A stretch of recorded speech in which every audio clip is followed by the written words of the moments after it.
Savory egg pudding, chawanmushi. In a microwavable bowl, 2/3 cup water. 1.5 tablespoons white dashi. Add any ingredients like vegetables or chicken. I'm adding mushrooms and chicken. Microwave about 2 minutes. Put the ingredients in your microwave-safe containers.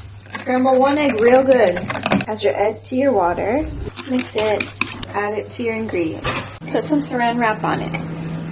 Microwave 200 watts, 8 minutes.